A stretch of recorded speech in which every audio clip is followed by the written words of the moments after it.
It's been real sad to watch LeBron James this season, not because he isn't playing well, but he just isn't playing for anything. And for a guy that's literally just a couple years away from being 40 years old and leading the league in scoring, that's what makes it even more sad, because we know he has enough left in the tank to lead a team to a championship right now. But unfortunately, the Lakers are just not in a position to where they can even compete with teams in the play-in. And with LeBron having one more year left on his contract, it really makes me wonder what the future holds for LeBron James, the Lakers, and even the NBA as a whole. But before we go any further with this video, if you are not subscribed to the channel, make sure you press that subscribe button and that bell for post notifications. We're actually almost at 71,000 subscribers. Let's help get that goal as soon as possible. And don't forget to also drop a like on this video if you enjoyed this specific video, and just to show support to my channel and the algorithm. But now that we're done with the plugs, let's get back to talking about the King, LeBron James. Now, LeBron James has been a personal favorite of mine and many others for a very long time. When he initially left Cleveland, it was a really sad thing to see, because of course he was leaving his hometown, but he ended up winning 2 championships in Miami. And when he realized that it was time to leave because D-Wade's age and Chris Bosh just wasn't really panning out to be the star next to LeBron and Wade the way they thought initially he would be, he then returned to Cleveland with Kyrie Irving and then got Kevin Love in a trade. They won a championship, the rest was history. Kyrie left, Kevin Love is still there, LeBron also went to the Lakers, and the Lakers won a bubble championship in 2020 with Mickey Mouse on it. But essentially my point in recapping all those things that happened in LeBron's past is just to give you guys a preview for what's to expect in LeBron's future. LeBron is a very calculating person. He's not going to go somewhere without a plan of what's going to happen in later years, or even in that current year that he joined the team. Even when he went to the Lakers, many people were saying, why would he go to a team that didn't have a star at the time? Because all they had was Lonzo Ball, Brandon Ingram, Kyle Kuzma, and all these other young guys. And if I'm being real, I think LeBron knew from the jump that those guys were either going to be traded or become stars ASAP.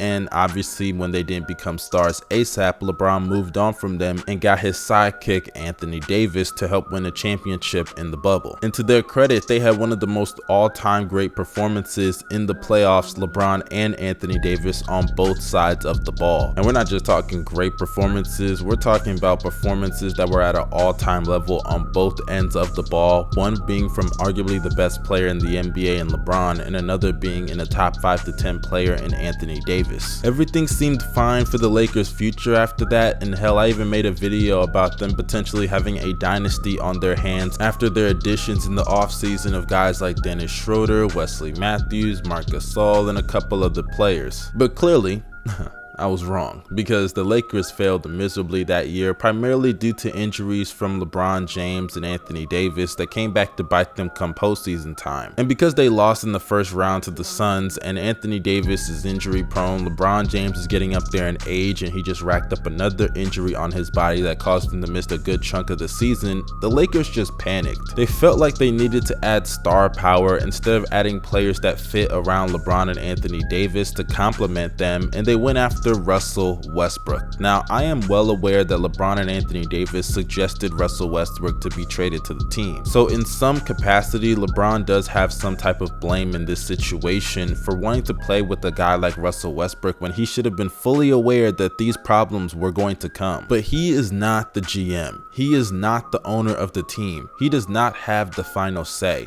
Russell Westbrook is not good enough to where if LeBron James doesn't get him, he's just gonna leave. And Russell Westbrook is also so bad of a fit with this team that you're not going to risk the last 2 years of LeBron's career and financially handicap yourself to this guy, and LeBron can leave anyway, because that's what's probably going to happen right now as it stands, because the Lakers are screwed right now. Because for those who don't know, the Lakers don't have much cap space next year, as Russell Westbrook has a player option that he can opt into and more than likely will. LeBron James will be on the last year of his contract, and Anthony Davis, granted, he's locked up for many years, but he's going to be entering his early 30s soon. And with the Lakers not having any picks, as the Pelicans are somewhere happy see that their downfall is coming right now. It leaves LeBron in a situation where he can evaluate the landscape of the league, evaluate what his team looks like in the future, and make his decision accordingly come free agency time. And I think that's exactly what he's going to do in the 2023 NBA offseason. Because when you look at the Cleveland Cavaliers right now,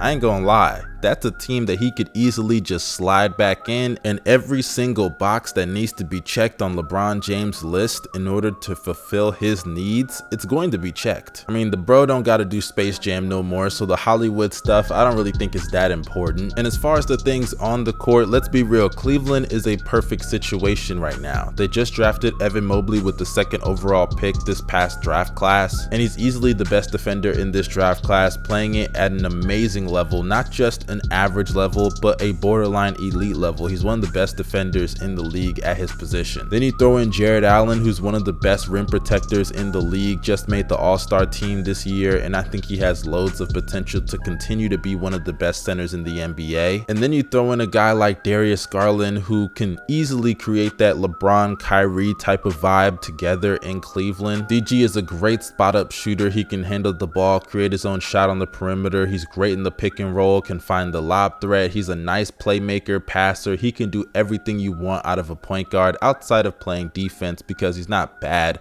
but he isn't really that good either. And it's crazy because when you look at their weaknesses, LeBron fulfills all of them. They need a second playmaker and ball handler. LeBron can do that. They need shot creation outside of Darius Garland. LeBron can bring that. And whether he just signs there in free agency or they do a sign and trade involving Colin Sexton, which I believe is more likely, I can't lie, LeBron going to Cleveland just seems like a perfect fit. And I know some people are saying, look man, this is just all really nice fantasy booking, but you don't have any proof that this is going to happen. And I don't have proof that this is going to happen. But I do know that LeBron James said anything is possible as far as a return to Cleveland, and with LeBron literally having 1 year left on his deal and the Lakers have no future picks until like what, 2027, anything is possible for LeBron James, and him going to Cleveland is not off the table. Unless the Lakers just pull off something crazy this offseason or the following one, I just don't see a reason for LeBron to stay with the Lakers. And I know a lot of Laker fans are going to hear that and say he's just coming and hitting us with that hit and run. He took all of our draft picks away, and even though we won a championship, we only won one. And my message to those fans are, that's the risk you run whenever you go all in. Sure, you could win a championship, which the Lakers did, but for years in the future down the line, there really isn't much of a future. And that leads me to ask this question before I wrap up this video.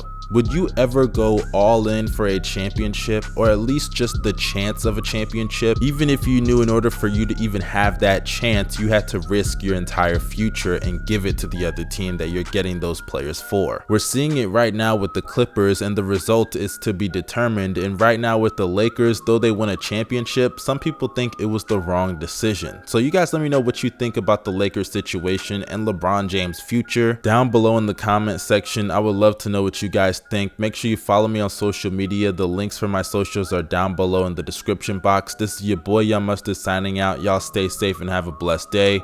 Peace.